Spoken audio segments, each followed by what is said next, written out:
Assalamualaikum warahmatullahi wabarakatuh. Halo sahabat, di sini ada Mistis. Kembali lagi di channel kesayangan Anda. Bagi teman-teman yang baru berkunjung ke channel ini, silahkan tekan tombol subscribe agar kami lebih bersemangat untuk membuat konten horor berikutnya. Dan buat teman-teman yang sudah mendukung kami selama ini, kami ucapkan terima kasih banyak. Dan semoga teman-teman diberikan kesehatan dan juga rezeki yang cukup. Sebelum kita lanjut ke ceritanya, alangkah baiknya kita berdoa terlebih dahulu agar kita selalu dalam lindungannya dan dijauhkan dari hal-hal yang negatif. Berdoa dimulai.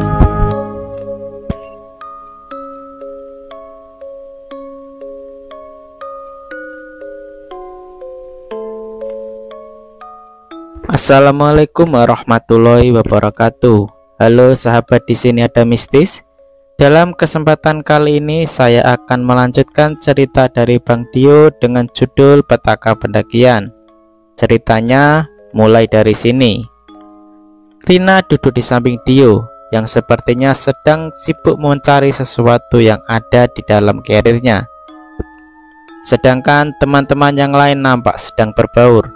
Mereka berbincang dengan teman lainnya. Rina sendiri tidak berhenti melihat pemandangan dari balik kaca sebuah kendaraan yang sedang ia tumpangi. Sewaktu kendaraan itu terus melaju, di dalam suasana yang dipenuhi oleh manusia, ada seorang bapak-bapak tua yang sedang memperhatikan Rina. Bapak tua yang duduk di samping Dio kemudian berkata dengan nada seperti tidak suka. "Orang sakit kok diajak pergi?" Begitulah kira-kira. Dio yang mendengar lantas menyahuti, "Siapa pak yang sakit?" "Teman di sebelahmu itu kan lagi sakit mas, kok malah diajak mendaki?" Tegas dan jelas suara yang keluar dari mulut bapak tua itu, yang sedari tadi terus memperhatikan Rina. Raut muka Dio nampak kebingungan yang kemudian ia tanyakan perihal itu kepada Rina. "Kamu lagi sakit, Rin?" Rina hanya menggeleng, memberi isyarat atas jawaban dari pertanyaan Dio. Namun pandangannya masih mengarah keluar jendela. Ia tak berani menghadap ke arah sahabatnya karena takut jika ia ketahuan berbohong. Kendaraan yang ditumpangi oleh Rina akhirnya sampai di tujuan. Dio kemudian memimpin menuju ke tempat di mana mereka harus mengurus surat izin mendaki.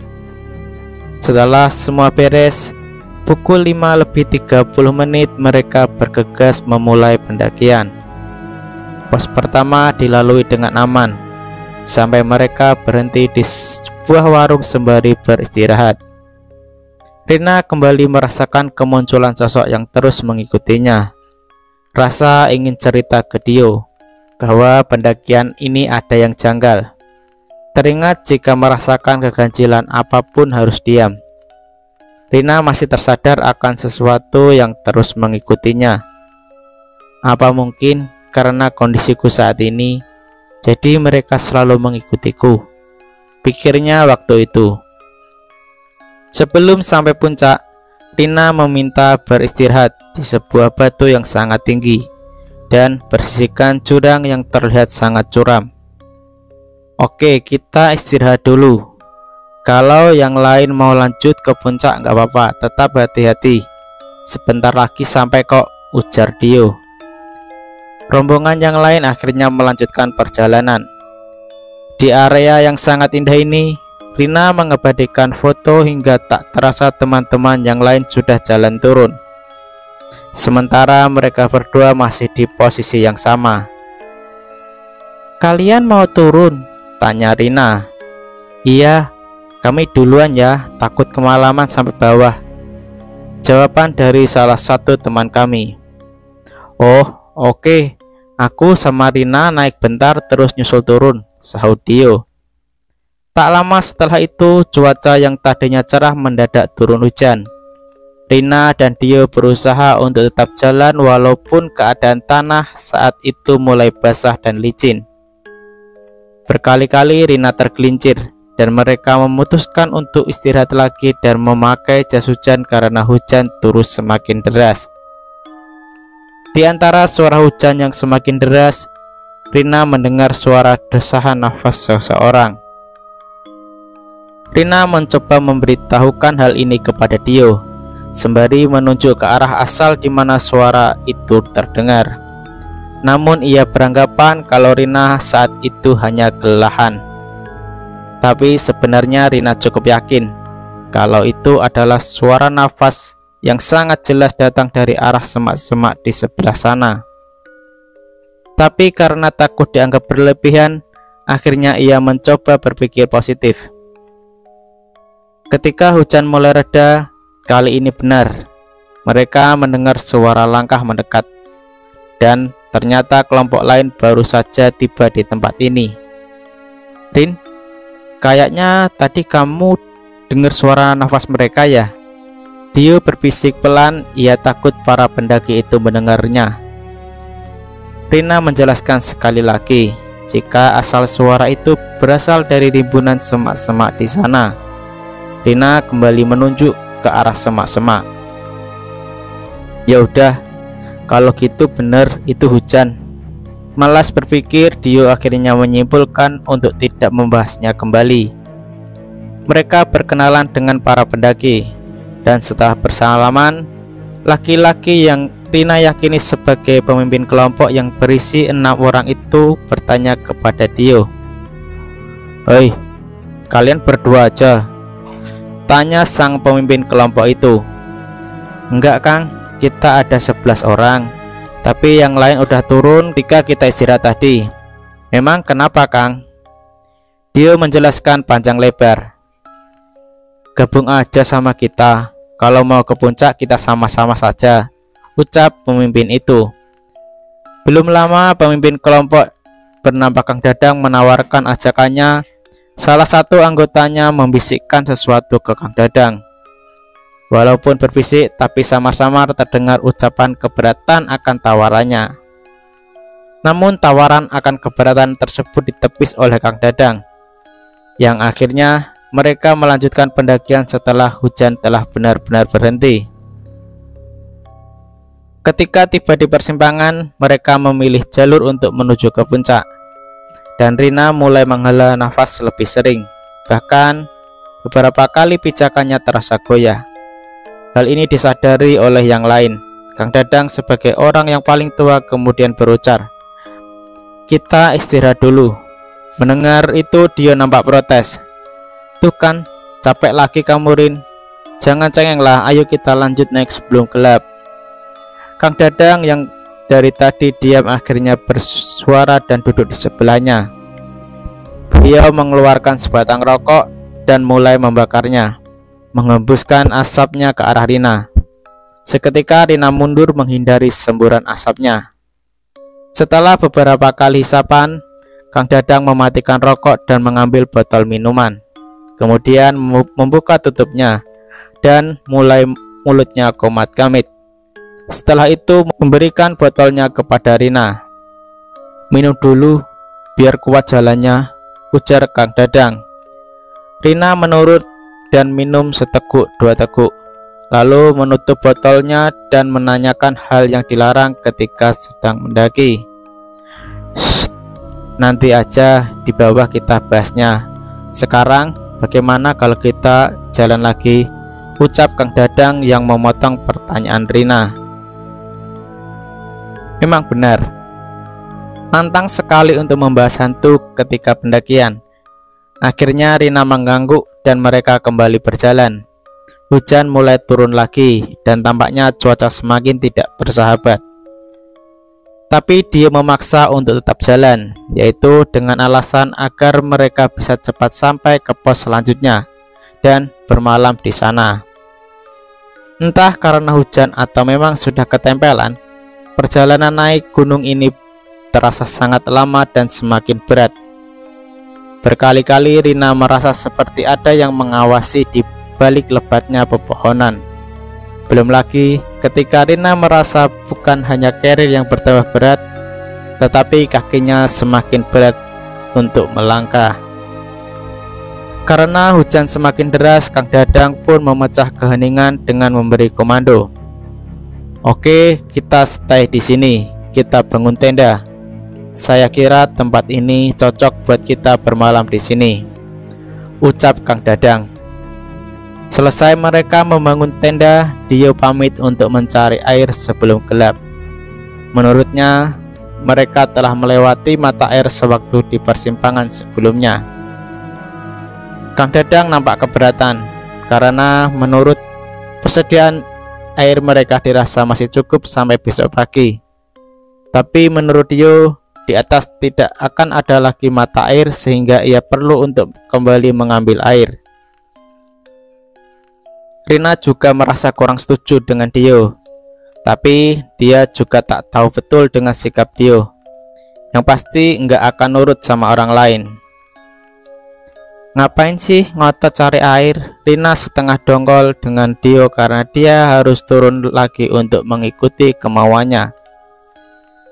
Udah, tenang aja, aman kok. Lagi pula nggak jauh juga kok tempatnya, paling 10 menitan. Lagian aku pergi sendiri juga gak apa-apa. Kamu di sini saja sama mereka, ucap Dio.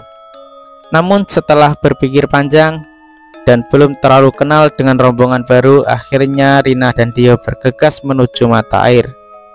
Sesampainya di sana, Dio izin pamit untuk buang air kecil dan Rina yang akan mengambil air.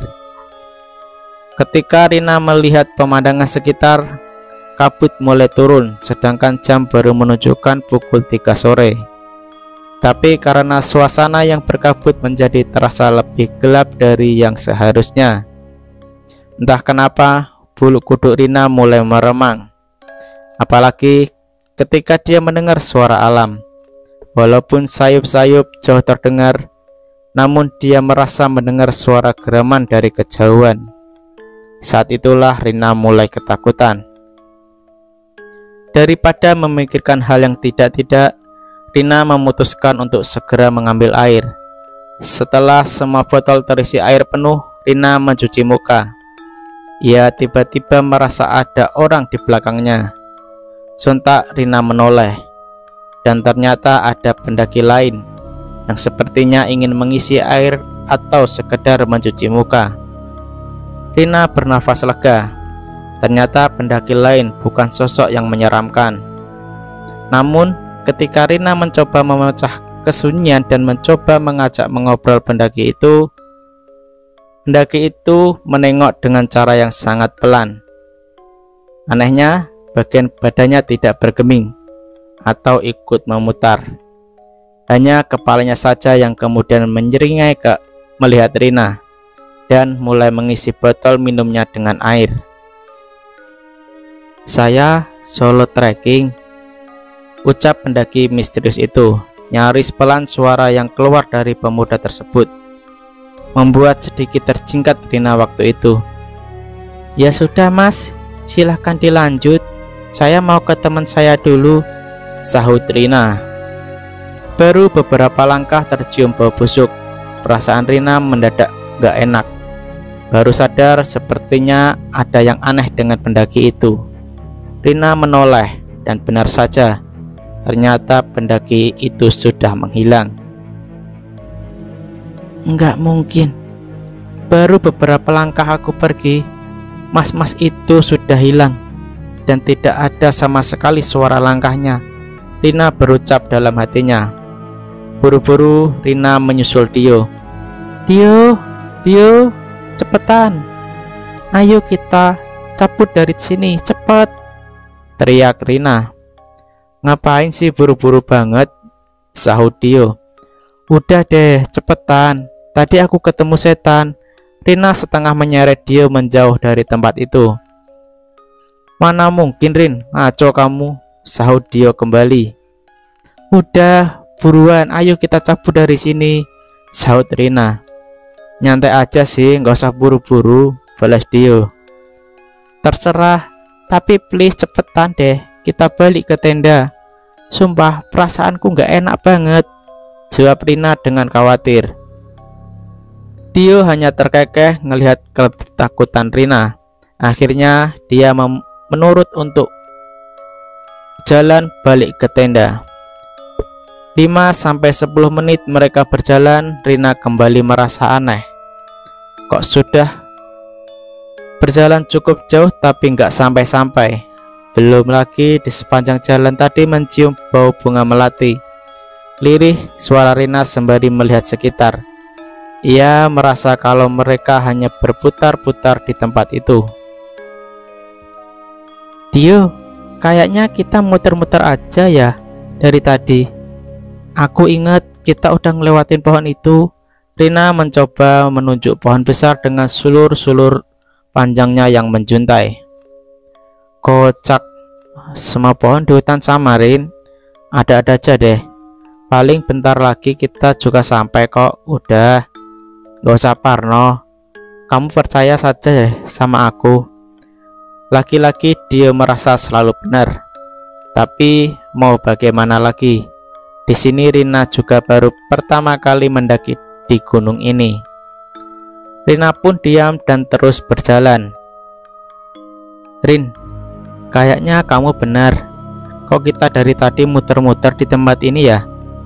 Dia mulai merasa bingung dengan keadaan saat itu. Karena apa yang dikatakan Rina memang benar. Tapi kita coba aja lewat jalan itu. Aku tahu kok jalannya, sambung Dio. Dibilangin sih nggak percaya, tapi kamu yakin lewat situ ada tembusannya? Nanti kita tambah nyasar lagi, ucap Rina. Yakin banget, kan baru sekali aku kesini, jawab Dio. Setelah mendengar itu, Rina mencoba memberi tanda di salah satu pohon dengan tali yang sengaja ia bawa. Ya udah, kali ini aku tandain dulu pohon ini pakai tali. Jadi kalau salah kita bisa balik lagi ke jalur ini, ucap Rina. Terima kasih buat teman-teman yang sudah mendengarkan cerita ini sampai selesai. Semoga selalu diberikan kesehatan dan juga rezeki yang cukup. Saya pamit undur diri. Assalamualaikum warahmatullahi wabarakatuh.